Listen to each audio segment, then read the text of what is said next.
পুলিশের গাড়িতে ব্যাপক ভাঙচুর, বিক্ষোভ, এরপর পুলিশি ধরপাকড়।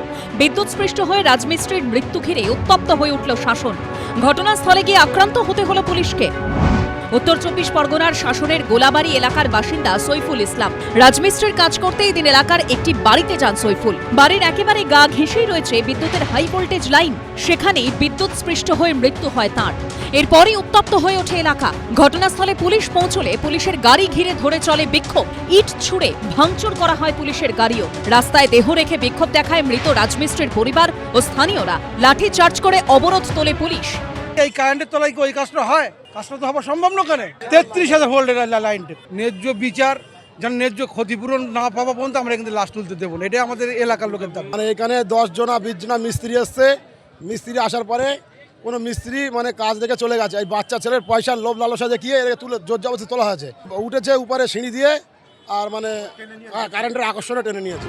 হাই টেনশনের তারের এত কাছে কিভাবে নির্মাণ কাজ চলছিল সেই বিষয়টিও খতিয়ে দেখছে পুলিশ। ইনিশিয়াল একটা ক্ষোভ হয়েছিল মানুষের মধ্যে, সেই ক্ষোভের বহিঃপ্রকাশ ঘটেছে। হাউএভার সেই আমরা প্রপার সেকশনে কেস করছি এবং ডেফিনেটলি আমরা অ্যাকশন নেব। ঘটনায় বেশ কয়েকজনকে আটক করেছে পুলিশ।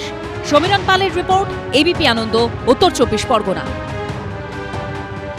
মমতা বন্দ্যোপাধ্যায়ের অভিযান, নাটক, ড্রামা, উনি চেষ্টা করেছেন এসআইআর বন্ধ করতে। মাইক্রো অবজারভাররা কোনো সিদ্ধান্ত নিতে পারবেন না, কারোর নাম বাদ দিতে পারবেন না। এটা তো প্রথম থেকে মমতা বন্দ্যোপাধ্যায় বলেছেন। মমতা বন্দ্যোপাধ্যায়ের দায়ের মামলায় সোমবার সুপ্রিম কোর্টে কখনো রাজ্য সরকার স্বস্তি পেয়েছে, কখনো নির্বাচন কমিশনের ক্ষমতা প্রতিষ্ঠিত হয়েছে। যে যার মতো বুক ঠুকছে। তৃণমূল কংগ্রেস কালো কাপড় পরে এখানে এসেছিল তো দিল্লিতে। সুপ্রিম কোর্ট আজকে কালো কাপড়ের ওপরে সম্পূর্ণ সাদা রং করে দিয়েছে।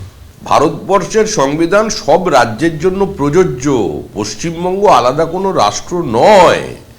সুপ্রিম কোর্টের এই রায়কে স্বাগত জানাচ্ছি। কোর্ট বলছে যে না, এদেরকেই নিতে হবে, কারণ এরা লোকাল ল্যাঙ্গুয়েজ জানে। তুমি যে বাইরে থেকে যাকে নিয়ে আসছো ইউপি বিহার থেকে, সে তো আর লোকাল ল্যাঙ্গুয়েজ জানবে না। অতএব লোকাল নামটা কি হবে সেটা তো তারা বলতে পারবে। সোমবার সুপ্রিম কোর্টে উপস্থিত ছিলেন এসআইআর মামলার আবেদনকারী মোস্তারি বানু।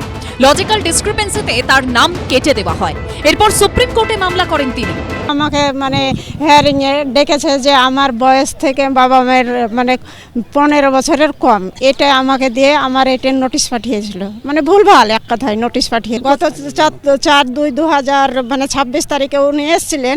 মানে যখন আপনার এসআইয়ের কাজটা মানে ৯৯% সম্পূর্ণ হয়ে গেছে, সেই টাইমে উনি আসছেন এখানে নাটক করতে।